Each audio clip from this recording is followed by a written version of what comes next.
Show will go live in 5 seconds. 4, 3, 2, 1.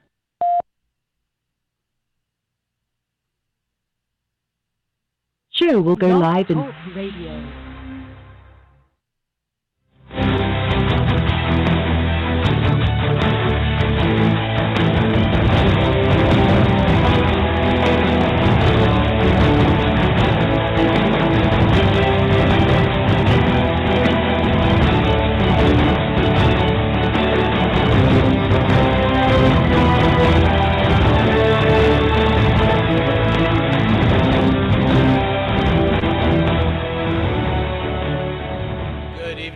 And thank you for joining me here on the Yaron Brook Show, where we are doing our Yaron's News Briefing. Today's episode 18.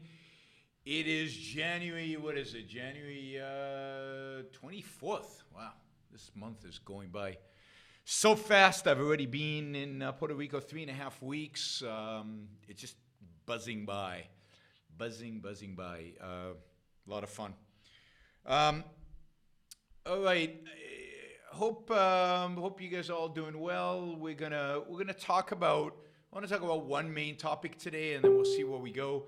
Of course, you can call in 347-324-3075 and press 1 when you want to ask a question. Of course, if you really want to ask a question, and if you're really calling in for the show, so hopefully we don't get the same spammers as we did yesterday. So, as many of you know, I read The Atlantic magazine quite a bit. It's probably my favorite magazine out there, kind of mainstream, if you will, magazine. It tends to be left of center, as almost everything is, but it also has some right of center writers associated with it. It's a great barometer of what's going on in the culture. I find that it has some of the better intellectuals writing in it, no matter where their political views are, and it's very reflective of what they are thinking. And since I believe that the intellectuals really shape the culture, it is really interesting and it's really informative to see what's going on in the intellectual elites, if you will, among those who are, I think, ultimately shaping the world in which we live. We'd all like to believe that it's something else shaping the world, but at the end of the day, it's our intellectuals, it's our professors at universities, it's the people who occupy, who write and speak and articulate the issues of the day. They are the people who are shaping the world, shaping the culture. And I came across this article, and the other thing I like about the Atlantic magazine is they write long-form articles. They actually write long, detailed, intensive articles. So it's the anti-soundbite, it's the anti-YouTube, it's the anti-Facebook, it's the anti-modern culture of just a sentence and at most a paragraph, 144 characters, and now it's 200-something characters. I mean, these are real essays about a topic. And usually it just pisses me off because I'm opposed to much of what's written, as you'll see in the article today that I'm going to discuss. But it's interesting, it's in depth, it's challenging, you have to come up with counter arguments if you disagree. It's not just, a slap in the face, it's actually an argument. And usually it's very revealing philosophically and very revealing and very informative historically. So this article struck me because of the title. And the title of the article is, Can Planet Earth Feed 10 billion people? And my first response to that, so the title again is, Can Planet Earth Feed 10 billion people? So my first response to that was, oh no, not again. These idiots, we've heard this argument for what, 200 and something years. Don't they get it? It's enough. Enough is enough. There's plenty of food. And we've proven it over and over again that people are not starving in masses. We have more people today than ever. Why does this keep coming up? And that's when it struck me that I should really read the article, because the question is really, why does it keep coming up? And then, of course, I looked again at the title. And something else struck me about the title. And that is, wait a minute. The Earth doesn't feed anybody. Can planet Earth feed 10 billion people? The Earth doesn't feed anybody. I mean, maybe hunter-gatherers gathered stuff, but even the hunting required human skill, human talent, human thinking, human reason. The Earth didn't just provide. Human beings have to go and take. And they can't just go and take by just, what do you call it? Just eating the grass or picking berries, or because not a lot of people can survive that way. It's very limited, a very limited resource. So by the very nature of human beings, the Earth doesn't feed any of them. Never mind 10 billion people. And then I started thinking, well, maybe that's a hint. Maybe that's why they don't get it. So I really read the article, and the article's fascinating, and I highly recommend reading it. You're not going to agree with a lot of it, and that's fine. I rarely agree with stuff that I read, but I found it really, really interesting. So first, let's position it. The author tells the story of the when he was had a baby, and all the excitement and all the thrill, and then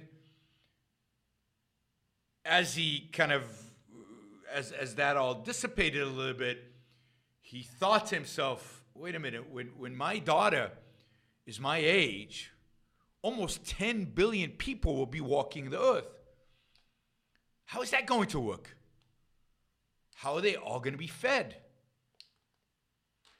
And he admits, he says, this isn't the first time people have thought this. We've thought this many times before. So he acknowledges. He talks about the fact that, over the last 30 years, hundreds of millions of people in Asia, Latin America, Africa have lifted themselves, which is even better, from destitute into something like the middle class. They've enriched themselves.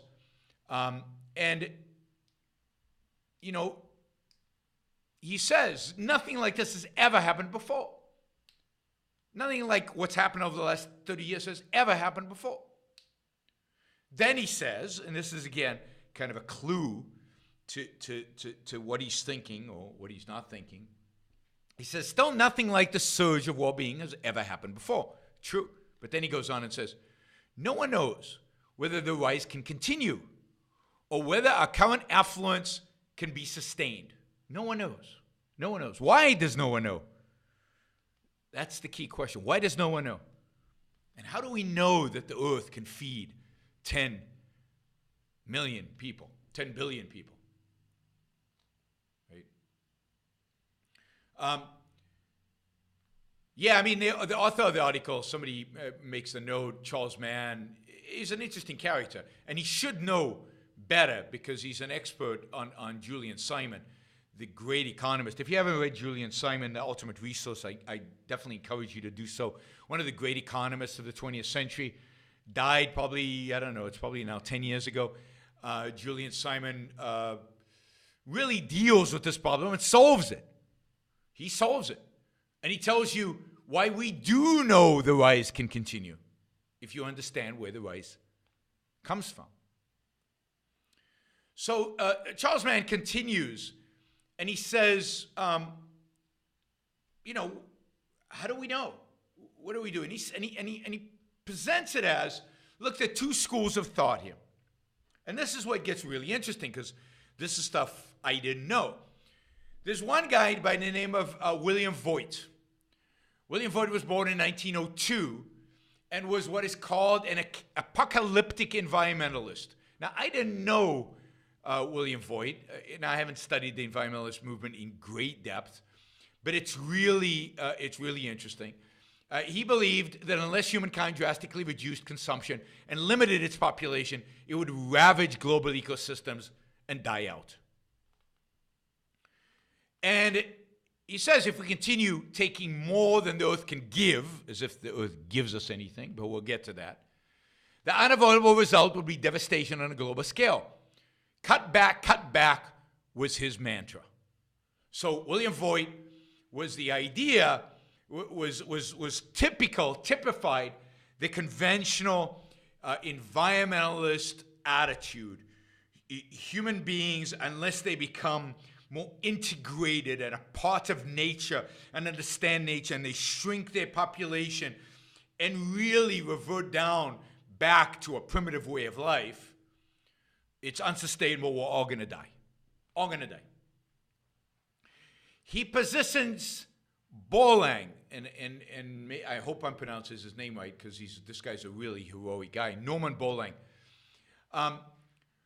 who he says is emblematic of what he calls the techno-optimists. Techno-optimists. The view, and this is the view, that science and technology properly applied will let us produce out of any predicament. And of course, if you know the history, Borlaug is to a large extent responsible for what's called the Green Revolution, the 1960s, discovery, invention, creation of high-yielding crops, all kind of varieties of high-yielding crops that actually generated a huge increase in yield of food and the ability for mankind to actually not starve, right? The ability of food to be grown in quantities unimaginable beforehand. And according to Borlaug, only by getting richer and more knowledgeable can humankind create the science that will resolve our environmental dilemmas. Innovate, innovate is the cry, right? So here's the two cries. And this is, again, good writing, right? He's positioning it, the villain, or not, in his word, it's not the villain. It's two perspectives on the world, right? Cut back, versus innovate, innovate, innovate. Those are the two cries. Now, both men viewed themselves as scientists. Both men viewed themselves as people, as forward-looking, as people engaged in trying to predict the future. And both, now, so far, Voigt is clearly wrong. So far, there has not been mass starvation. And indeed, to the contrary, we've only had more and more and more food. All right, we're going to take a quick break. You're listening to Yaron Brook Show. This is my news briefing, and we'll be right back after this. Looking for inspiration? Follow us on Instagram at AynRand.org and get your daily dose of inspiring quotes, stories on how Ayn Rand fans connect in remote places, as well as updates on our popular student programs and upcoming events. You'll also see which celebrities are reading Rand and posting about it. Follow us today at AynRand.org, AYNRAND.org, the official Instagram feed of the Ayn Rand Institute. See you there. All right, we're back. So here we are. We position it as we've got these people who claim, oh, no, the earth can only produce so much, and anything you do, including all the innovations, and part of the argument is all the Green Revolution has done is postponed the doom, but the doom is coming. Millions of people are going to die. We cannot sustain 10 billion people. You know, all those fertilizers we've invented, they're destroying the environment. All those new crops are actually destructive to the environment. The environment is going to bite us back. We are going to be destroyed. Cut back. Shrink the earth population. Stop growing. Stop innovating. And it's interesting. He calls those people the prophets, like the prophets of doom. But this is where I think you really get an indication of kind of the culture's problem. I mean, the author's problem, but the author here is very, very reflective of the culture in which we live in. What does he call the innovators? The people who believe that innovation can solve all problems. The Julian Simons of the world, the Borlaug, how do I pronounce this up? Borlaug, the Borlaugs of the world. What does he call them? He calls them the wizards. And he positions the whole article. And the article goes on for pages and pages and pages. Definitely worth reading. I highly recommend it. Because part of what he does during this article is he presents all the new innovations that the people are working on today. Not all of them, a lot of them. And I guess this is based on a book that's coming out. But the innovations that people are working on today to dramatically increase the food supply even more than where it is today. And the article goes into great detail about that, and I found it fascinating. A lot of stuff that I didn't know about. It's called The Wizard and the Prophet. That's the book. So the book is incredible. And then he also shows how the wizards are working in kind of natural, organic solutions to the world's problems. And they all have this moonshot, this big project that's going to solve all their particular problems. And he presents it in an even-handed way, although you get a sense that he is more oriented towards the prophets than the wizards. He believes more in the prophets. He's worried about environmental degradation that's going to kill us all. And he's worried about his daughter's ability, or his daughter's generation ability, to have enough food when they reach middle age. So it's fascinating. You'll learn a lot about the environmentalist movement, but more importantly, you'll learn about some of the innovation that is going on today that is going to provide the food in the future. But what struck me about this is the title and the term wizards. And this identification I had when I first read this, as you go through the article, you see more and more and more of it. And then it struck me that this is very similar to what I see among many libertarians, among many technologists in Silicon Valley. And there are two sides of this. So, but what unifies all of this is a misunderstanding, or an ignorance, a complete blanking out of where innovation comes from, of where food actually comes from, and where innovations come from. It's wizardry. It's wizardry. It's magic. It just happens.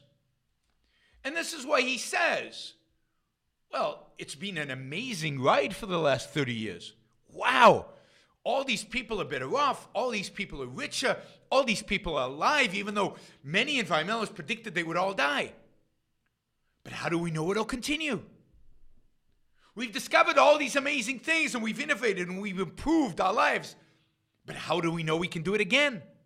How do we know things will get better? It's manna from heaven. It just arrives. And I've read a lot of, at some point I did do research on the environmentalist movement a few years ago, and about the history of the environmentalist movement for a talk that I gave. It's available on the Ayn Rand bookstore, on cultural movements and how cultures change. And one of the things I noticed when I was reading the books written by environmentalists is they had the same approach. Oh, there's this problem. I don't know. We can't use carbon fuels because the earth is warming. So we'll just innovate. We'll just fix it. We'll get solar panels, or we'll get wind turbines. It'll just happen.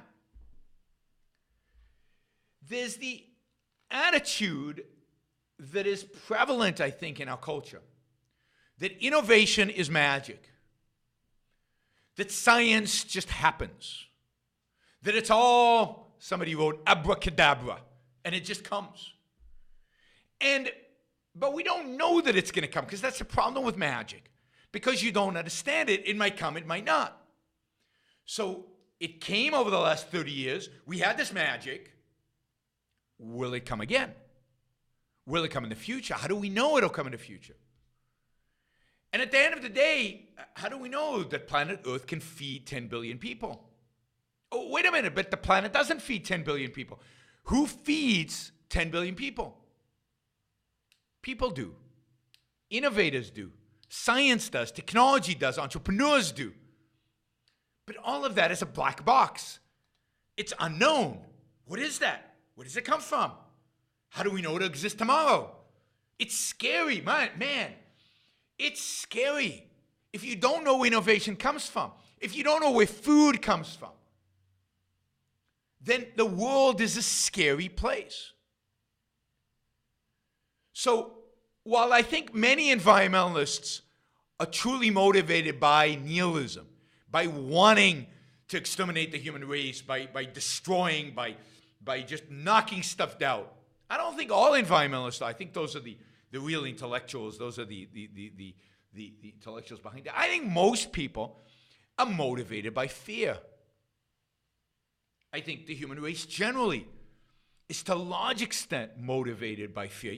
You know, I hate to bring this up, but you saw this in the last election. The whole election of Donald Trump was an election motivated by fear. And Donald Trump played on that. He knows. He understands human psychology. He understands the crucial role that fear plays. Now, why are people afraid? Is there a legitimate reason to be afraid? There is. If you're blind, if you're walking around and you don't understand the world around you, if you don't understand where innovation comes from, if you don't understand where food comes from, planet Earth is feeding us. Really? And will it continue to feed us? I don't know. Where does food come from? Where does innovation come from? How did all these poor people, suddenly get rich? How did that happen? Where does that come from? Where does success come from? Why do some people fail? Why do some people succeed?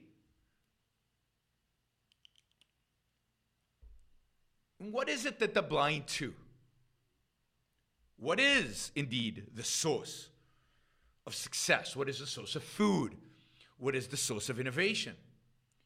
What is it that they're afraid? I mean, they're afraid because they don't understand. They're afraid because they don't know. They're afraid because they're blind to what? Where does innovation come from? Where does food come from? What makes it possible for 10 billion people to have food? It's reason. It's human reason. For 200 years, it's not that they're afraid of reason. It's that they have negated reason. What does a life without reason means? What does a life that doesn't recognize the existence of reason means? I mean, here is an intelligent author. An author who's read Julian Simon, who's written about him, one of the great economists of the 20th century, who's read Norman Borlaug, who understands the value that Norman Borlaug has given humanity. And he doesn't understand where it comes from. He doesn't understand what it's from. Because we've negated the concept of reason. And what does that mean if we negate the concept of reason? It means we've blinded ourselves. We've destroyed our senses. We don't have a mind. And in other words, we are walking around the world blind, with no senses, with no mind, without the ability to integrate, without the ability to see, but more importantly, without the ability to understand what is going on. And how do we solve problems? It can't be reason. Reason's out. Kant threw out reason. Reason's gone.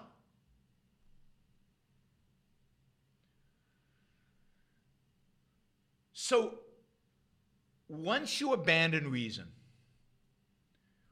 what you have are prophets and wizards. What you have are mystics. The prophets are mystics who their revelation is negative and they see the world being destroyed and bad things happening.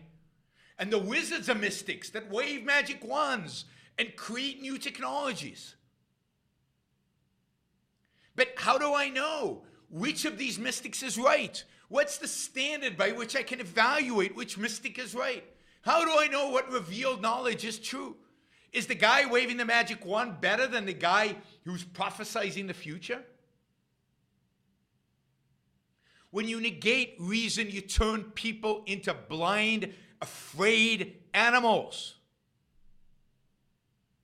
And what you get is the environmentalist movement that I don't think purposefully, because I don't think most people in the environmentalist movement are haters, but a movement dedicated to destroying mankind.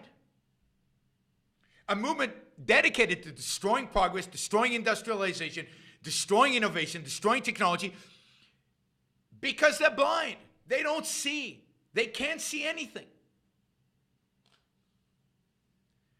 It is so, there's nothing more important to human existence, to our ability to thrive and succeed as human beings, is a respect for facts, a respect for reality, a respect for our senses, a respect for the mind, a respect for our rational capacity, a respect for reason. When that goes, we are blind, afraid animals. Nothing more than that. And blind, afraid animals are not going to do the right thing. Blind, afraid animals, can't comprehend the logic of an argument. And they can't understand how the world became a better place over the last 30 years. And why it should become a better place in the next 30 years. Or what are the principles? There are no principles. To figure out the principles, to figure out cause and effect, you have to have a respect for reason. So Kant is the destroyer of the world, just as Ayn Rand said he was. By, in a sense, making reason impotent, as Kant did. Kant and then Hegel, who said, oh, well, contradictions is just part of reality. Contradictions are everywhere. Contradictions are the very nature of reality. Well, then logic is out, because logic is about, undoing contradictions, discovering why contradictions don't exist. And logic is out, and reason is out, and reality is out, and the law of causality is out, and the law of identity is out, and you're finished. This is about epistemology. This is about metaphysics. This is about the world that Immanuel Kant and the German Romantics created and the postmoderns have picked up on. And even decent people, and this guy writing this article seems to me like a decent person. He generally has respect for the innovators. He just doesn't understand where it comes from. So he can't trust that it will happen again. And of course, I'm not even asking to take the next step, which is to say, well, what's necessary for innovation? The reason why 30 million people came out of poverty over the last 30 years, over a billion people, 2 billion people came out of poverty over the last 30 years, is because reason was freed up from oppression. That is political freedom. So what we need is to respect reason, and then we need to free it up. We need to unloosen the shackles, unburden it from the chains, unburden it from authority and coercion. And when you do that, yeah, life could be better. Life could be a lot better than it is today. And that's not speculation. That is absolute certainty. And the planet can sustain probably 20 billion people. There's no limit to how many people can be sustained on the planet. And if that's too many people, we'll go to Mars, or we'll go to asteroids, or who knows where we'll go. There's no limit to humans' ability to innovate once you understand the role of reason. Once you understand the role of human thinking, once you understand what freedom unleashes. It unleashes the thinking mind. And hell, when you have 10 billion people, that's 10 billion thinking minds. How cool is that? How many innovations will we have then? We only have like 7 billion thinking minds today, and half of them are not even thinking because they're not free. Half of them are not thinking because they've been convinced by, well, not half, but half of Americans are not thinking because they've been convinced by Kant, in one of his variations, whether through religion or through postmodernism, not to think. So if you understand that it is man's mind, it is reason that feeds us, and if you understand how efficacious man's mind is, then the future, granted freedom, you never worry. You're not afraid. I'm not afraid. Right? You can't. Once you understand the capacity of human beings, then fear goes out the window. Once you understand that all the false predictions of the environmentalists of the last 80, 90, 100 years, they've all been false predictions. Once you understand why they've been false, to a large extent because they underestimate the human mind, they underestimate reason, then you have to be optimistic, rationally optimistic, positive about the world. So the destroyer of the modern world is the attack on reason. What's destroying the modern world is unthinking, non-thinking, the negation of thinking, the rejection of rationality. That is what is destroying the world we live in.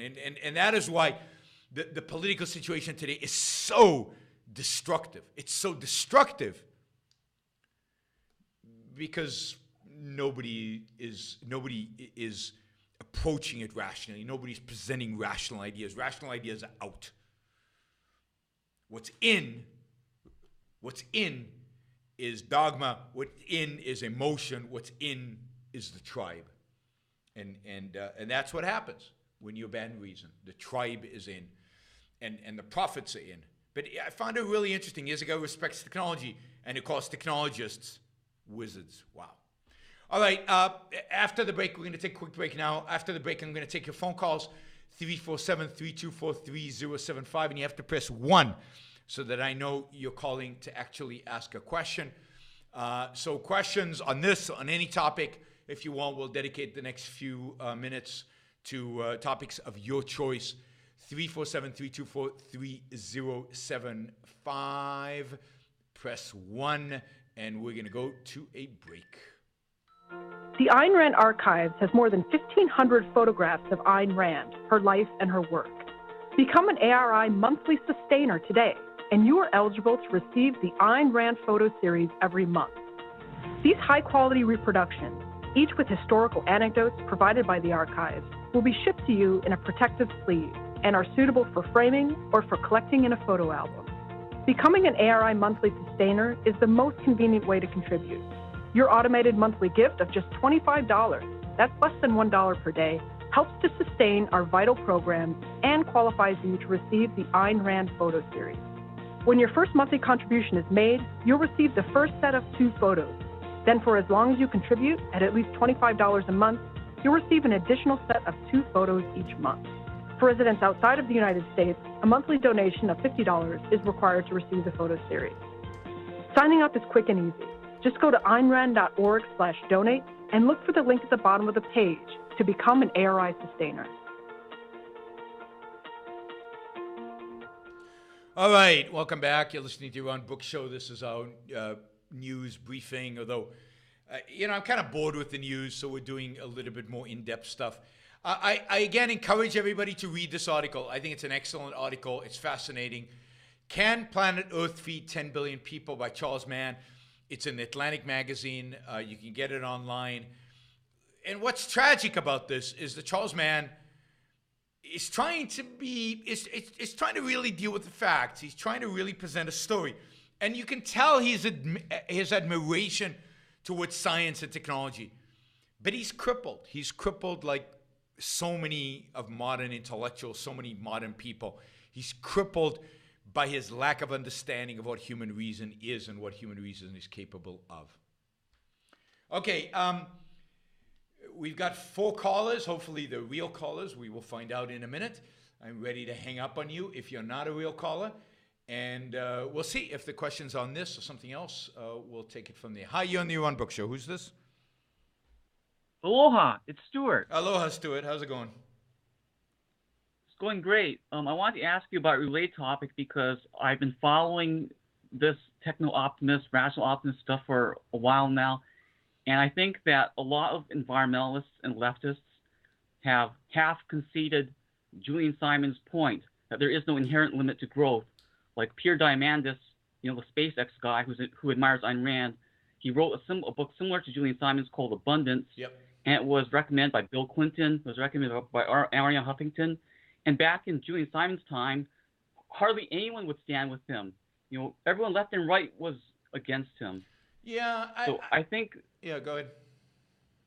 So and like at Vox Media, you see all these articles saying there is no inherent limit to growth, and they cite Max Roser from Our World in Data, who has all these charts showing things are getting better. They cite Steven Pinker.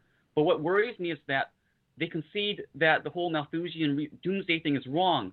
So they say, yes, we do have wealth. But then they say, it wasn't the free market that did this. It wasn't because people were free. It was tax funding. Yep. Yeah. Such as like the Breakthrough Institute, environmentalists at the Breakthrough Institute say, fracking is good. Fracking even reduces CO2 emissions. But then they combed through the history of the R&D done in fracking, and they found instances where someone got tax funding. So then they try to attribute all of fracking, all the innovation to those instances of tax funding. So there are completing forces on the left. There certainly is one school of thought that is focused around abundance and really focused around Silicon Valley. That is, there's no limits to human growth. Of course, then they have to get into the robotics and the AI are going to destroy human beings. So they can be completely optimistic. Their malevolence comes through one way or the other.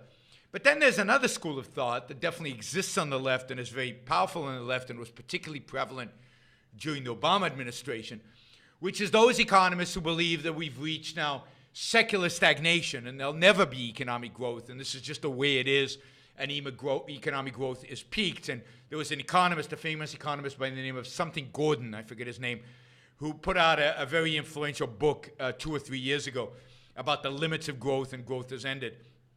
In either case, in both cases, it's all about government. So if we're heading towards abundance, the cause is government, the cause is central planning. And because we're ultimately going to land up in a world full of robots and no need for human beings, we need a universal basic income to cure that of. Or if there are limits to growth and growth is not going anywhere, then we need a universal basic income because a lot of people are just not going to cope because the growth is not going to be sustainable in order to feed all these people who are going to come about, and we're going to have to do much more redistribution of wealth and things like that. So either way, we need bigger government and we need more government involvement, and we need to constrain human entrepreneurship. So and leave it more and more up to government. So yeah, I think that it's all based on this fallacy that growth comes from the spirits, that we don't understand it, that we don't know what causes it.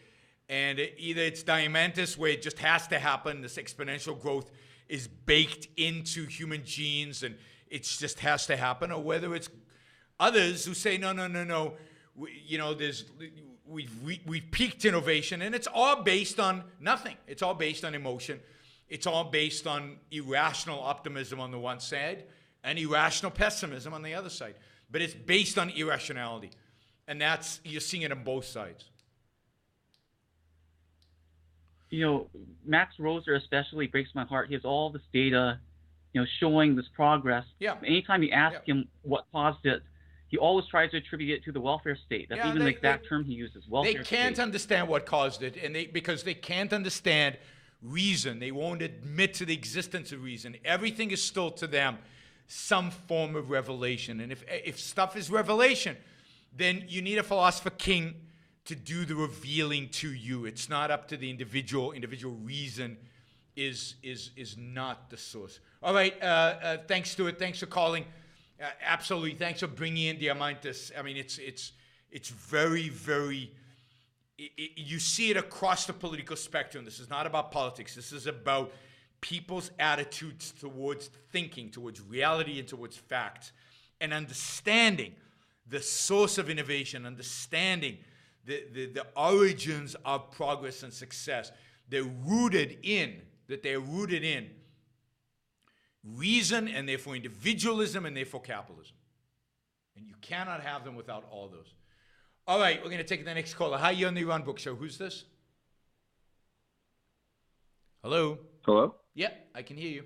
Can you hear me? Yes, I can. Hi, Dr. Brook. Hey. Glad to be talking with you. Sorry I missed the first part of your show. I was actually just getting off of work. I actually hope to be working for you one day, BH Equity Research. But Sounds good. anyways, I like what you were having to say, and mainly what I wanted to talk about was I also think the world does need more people, not less.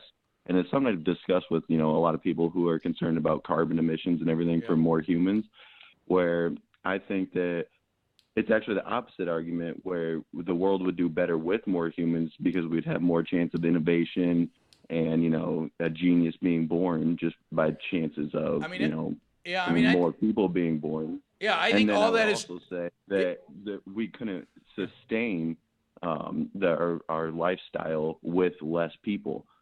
So I was wondering what you thought about that. I agree with you, although I'll put this caveat. I want more people who are free.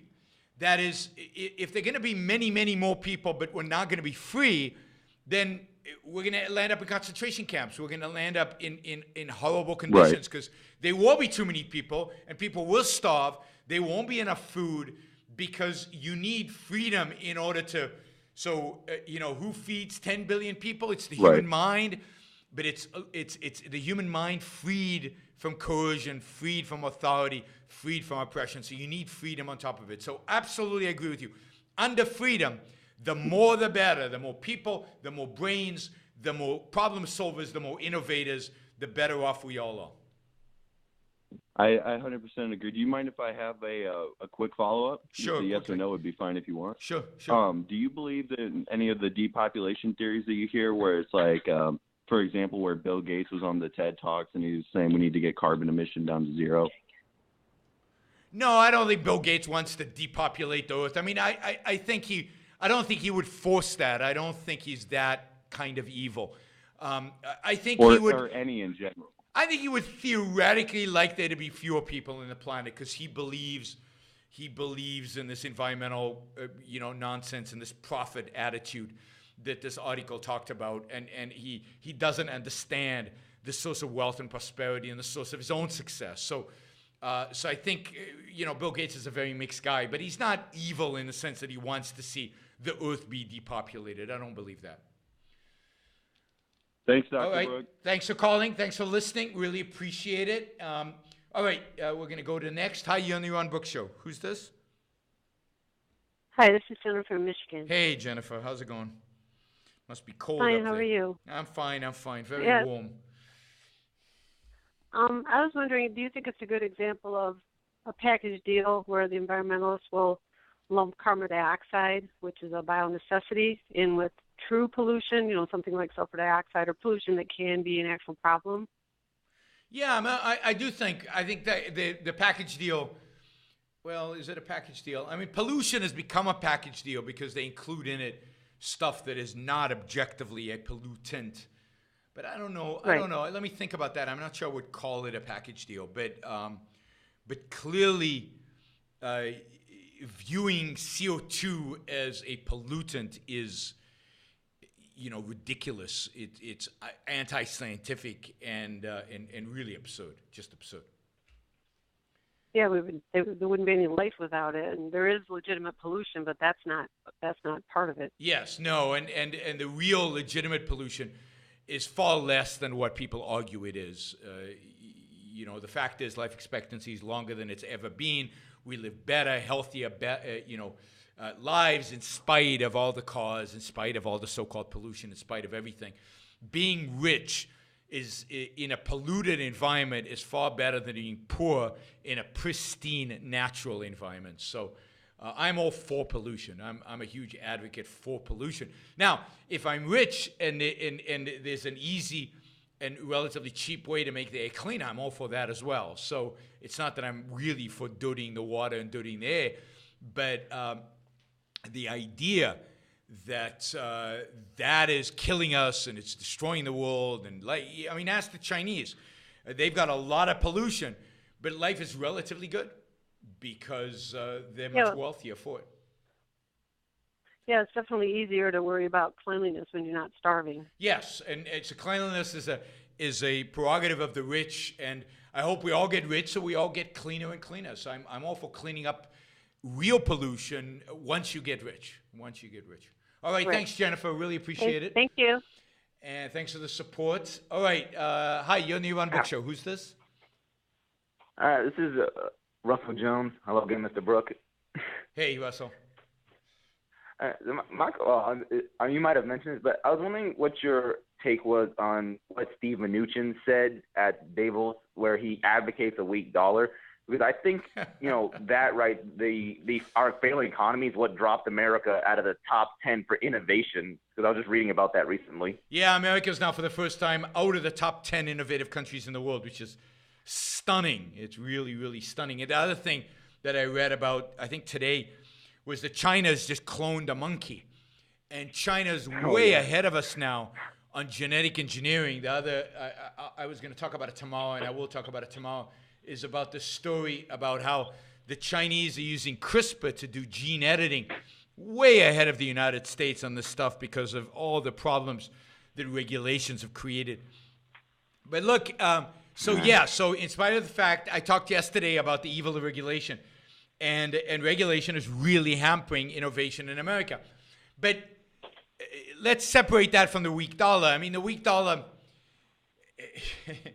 is a consequence of the fact that people are afraid of a trade war. It's a consequence of the fact that in spite of interest rates going up, which should symbolize a strong dollar, people are afraid of the fact that there's still huge cash reserves on the bank's balance sheets that they could deploy. And people are sensitive to the fact that Donald Trump and Steve Mnuchin want to weaken the dollar so that they can increase exports and decrease imports. Now, a weak dollar policy is an absolute disaster. It is horrible. It is ridiculous. It is stupid. It creates economic problems. It creates it has the potential to create economic disaster. For the last time I remember a Secretary of the Treasury saying explicitly they want a weak dollar was in October 1987. And the reaction to it was a 25% decline in the Dow Industrial Averages in one day.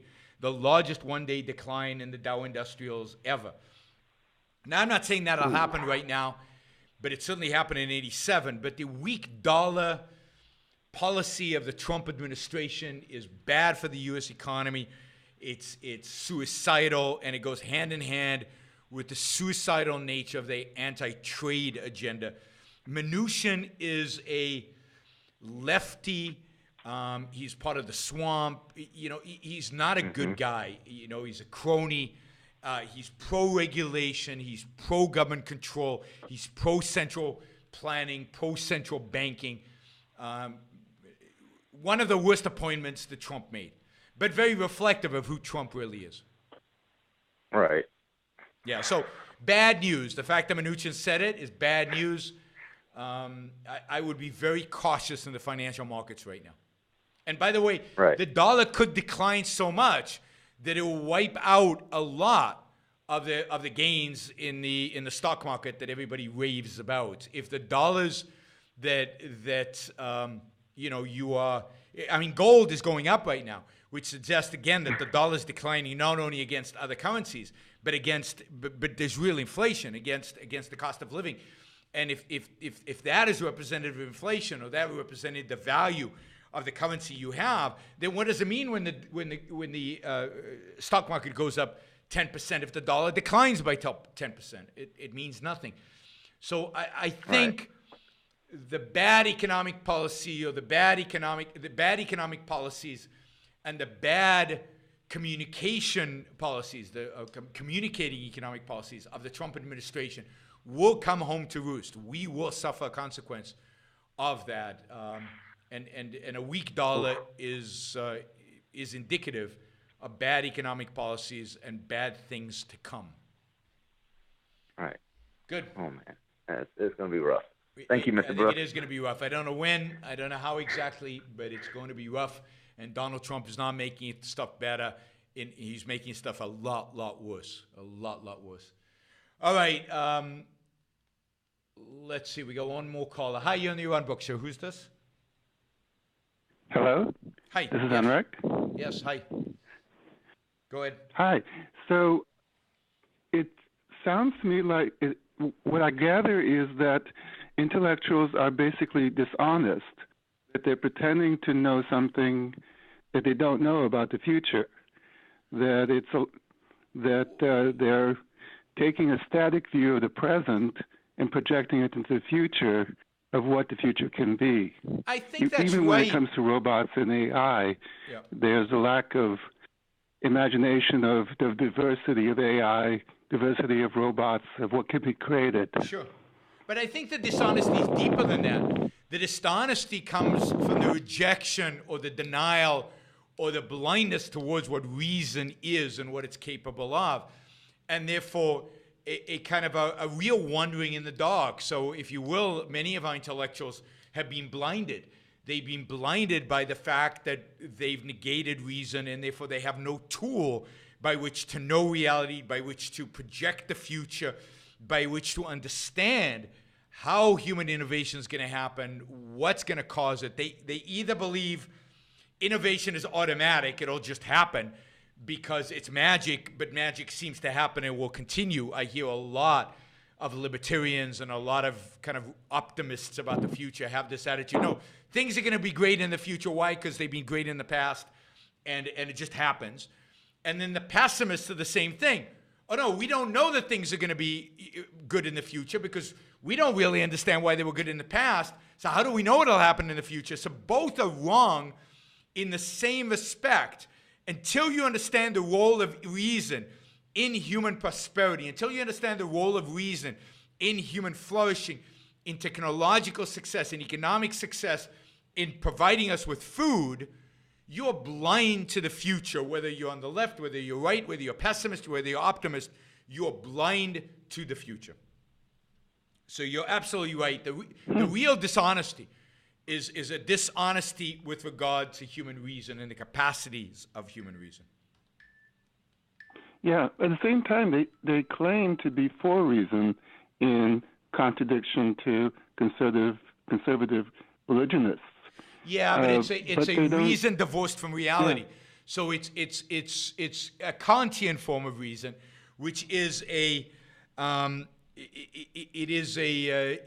unconnected to reality.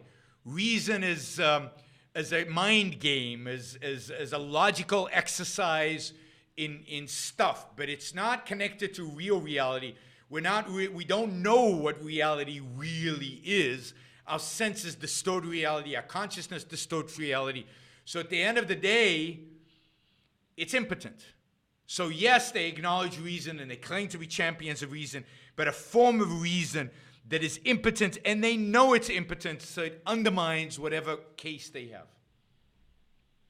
Uh-huh. And that's the evil of Kant. That's what Kant did. Yeah. Great. Thank you. Thanks to all the callers. Those of you who are asking, do I read the chat comments? I try to follow along, but it's hard. So if you have a question, call. I don't know what you're shy about. It's easy. It's a local phone call. I'm not asking you to call some foreign country, although I am in Puerto Rico.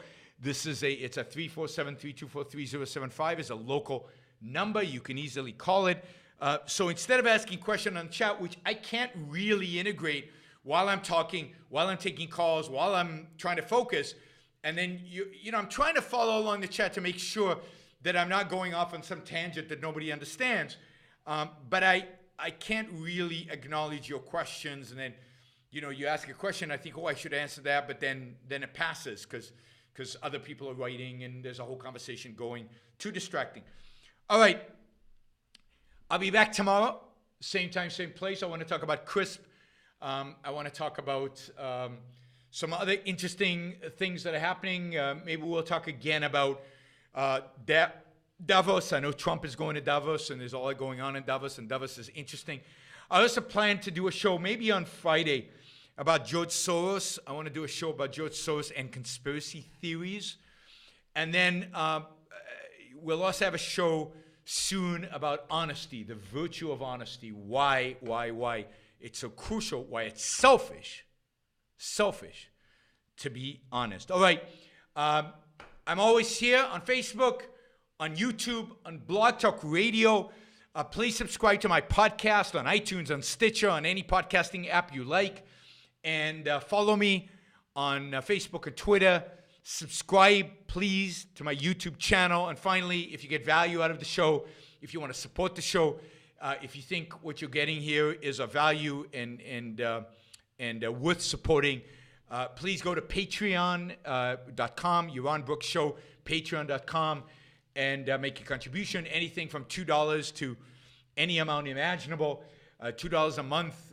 All of this helps me do the show, increase the professionalism of the show, which you will start seeing changes. And I don't know if you've seen, but a couple of short videos have been released. One is on my Facebook page. I think you'll really enjoy it, out of the debate at Yale. And another one is on YouTube from a talk I gave in South Korea. Both short videos that we produced recently. These are the kind of short videos we're going to be producing more and more of as your funding gets realized in more and more and more marketing efforts to promote the ideas on this show, which I hope are your ideas. Help me, help all of us change the world. All right, you're listening to Yaron Brook Show. Thanks, everybody. Talk to you tomorrow. Bye.